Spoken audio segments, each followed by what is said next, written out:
Our mission today is to go to as many French bookstores as we can find. We're in the city of Toulouse. There are 7 saved in my Google Maps. Let's go see what they have to offer. Before we head to our first bookstore, we need to fuel up. This was honestly one of the best tuna sandwiches I've ever had. It had this really nice black pepper and whole green olives in it.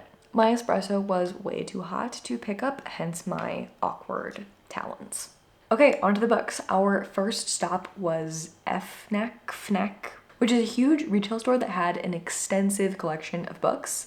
And this was actually one of only 2 stores where I was able to find a selection of books in English, which was very exciting for me because I cannot read French. The books that they chose to stock in the English section was very interesting to me. A lot of them I would consider to be quite niche.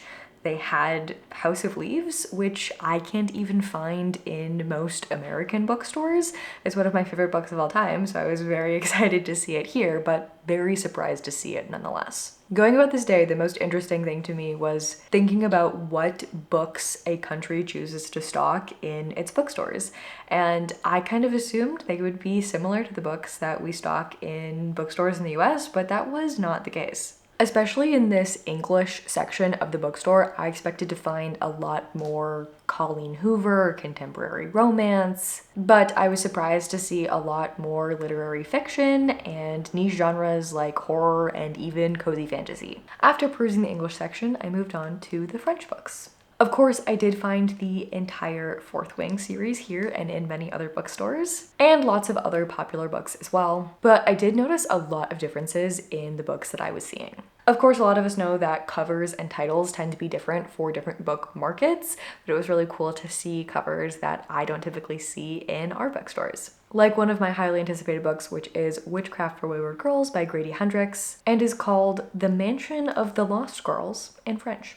I also noticed a much higher percentage of books, especially in fantasy, that had sprayed edges.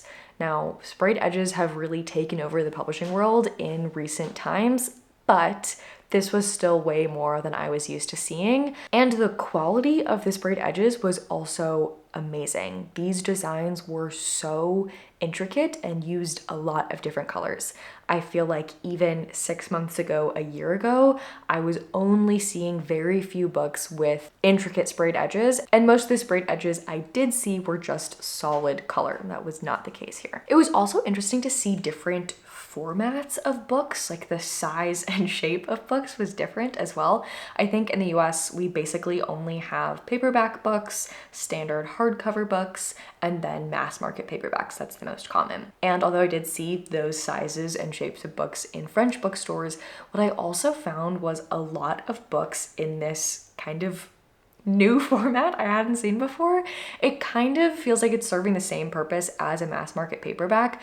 I tend to find mass market books very difficult to read, like ergonomically, they're too short for me. And I think these are meant to serve the same purpose. The pages are quite thin, they're a smaller profile, but they still feel like a better ergonomic shape to enjoy the reading experience. So I was pleasantly surprised to see those. I actually found my favorite erasable pens here, so I grabbed a couple of those and then we headed on to our next stop. We are spending a week in Toulouse, which is such a beautiful city. It is actually nicknamed the Rose City because of all this gorgeous pink brick. So walking around the city for an afternoon was a very beautiful experience. I stopped by this courtyard on my way to the bookshop, which is quite an apt name for this little bookstore. This store actually had the largest selection of books in English of any of the stores that I went to. And because I have been traveling a lot, it was really, really nice to spend some time in a bookstore where I could actually read the books. There was lots of Jane Austen in here, as well as the newest book in the Pumpkin Spice Cafe series, which I was quite surprised to see. I also found one of my all-time favorite books, which is The Traveling Cat Chronicles.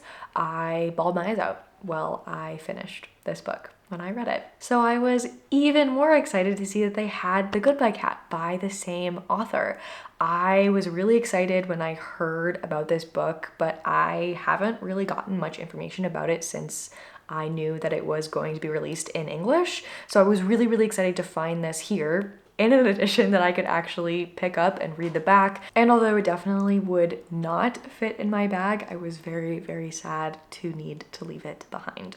After reading the back and the first page, I can tell you that I am even more excited to read this than I was when I found out about it in the first place. It is a short story collection. There are 7 stories about cats in here, and those of you who have known me for a while know that I absolutely love short story collections. I feel like the Traveling Cat Chronicles was kind of a short story collection that was obviously all tied together through this one cat and owner, but really excited to see what this author does with a little bit of a different tale, but still cat-centric. I also found this book, Days at the Morisaki Bookshop, which looks really good. It's about a woman whose boyfriend leaves her and she ends up living in a room above her family's bookshop, and she works there and is kind of rebuilding her life along the way. The cover is absolutely adorable with this little cat in the doorway, and I really want to pick this up, so definitely added to my TBR. This next door was the biggest one that I went to, and it's very cool. It kind of feels like they started in a regular storefront, and then as shops around them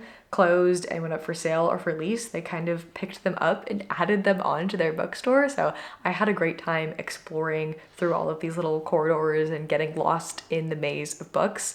There's actually a map at the front of the store so that you can see where all the different sections are and what buildings they're in. While I was here, I found one of my favorites, A Psalm for the Wild Built. It was really fun to see it in a different language and in a different format. I've never seen a paperback version of this book before. While in that sci-fi fantasy section, I did find some more beautiful sprayed edges and this very intriguing book called The Fisherman. The French version has this gorgeous metallic cover and really bright red sprayed edges. It immediately hooked me and I was desperate to read it, but I couldn't because once again, it's in French. Apparently this came out in 2016 and I've been living on a rock and I've just never seen it. This is the American cover, and now that I'm seeing that, it does look a little bit more familiar to me. So I'm curious, have any of you guys read it? Do you recommend it? Apparently it's Lovecraftian horror.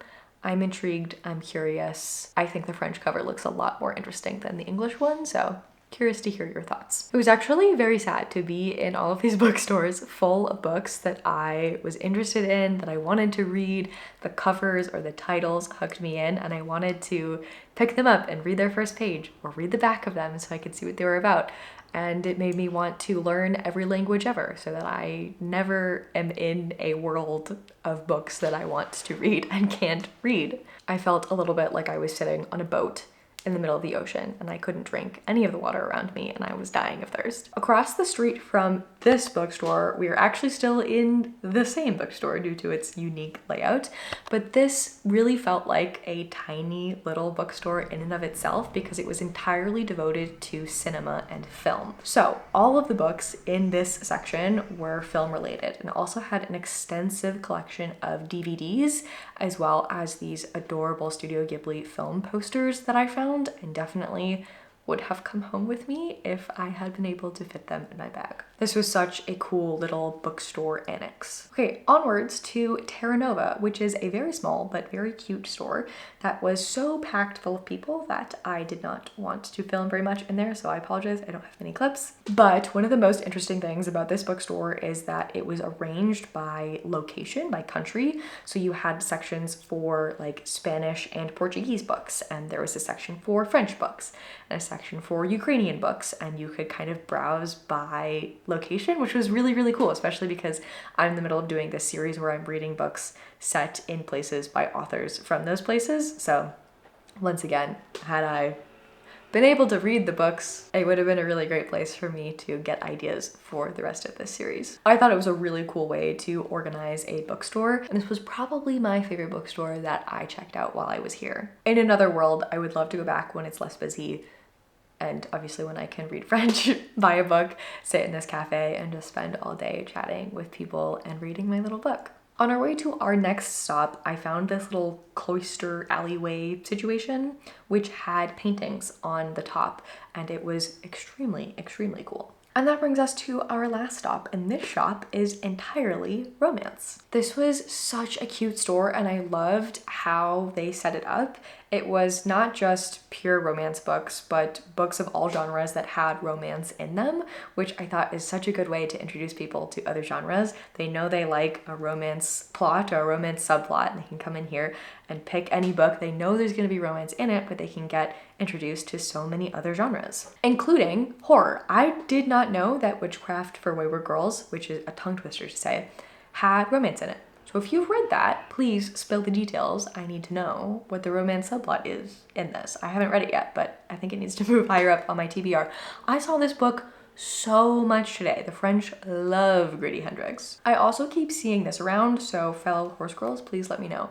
Am I going to enjoy this, or do you think it's gonna be too spicy for me? I did not expect to keep finding books in this Pumpkin Spice Cafe series in France. This store actually did not have any other English books except for this one. It was a special edition. It had these beautiful end papers and these really, really cute sprayed edges that even included a little kitty cat. So that was my book shopping adventure in France. It was really cool to see how different bookshops in different countries stock different books, different formats of books, different editions of books, different titles and covers, as well as just the books that they're choosing to stock in general. I definitely saw a lot less romance and contemporary books than I'm used to seeing in the United States, with the exception of that one romance bookstore. And I saw a lot more nonfiction, classics, and literary fiction than I'm used to seeing in the States.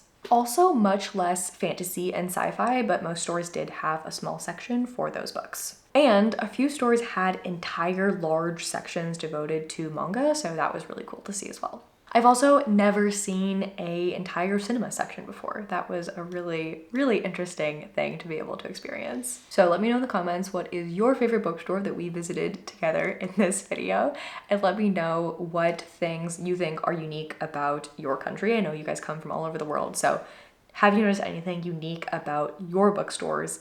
And if you've traveled and shopped around the world, let me know what you think is unique in other countries as well. Thanks for joining me on this journey. There's going to be lots of books and travel happening over the next few months. So if you liked this video, make sure you subscribe so you don't miss the next one. Okay, love you all. See you next week.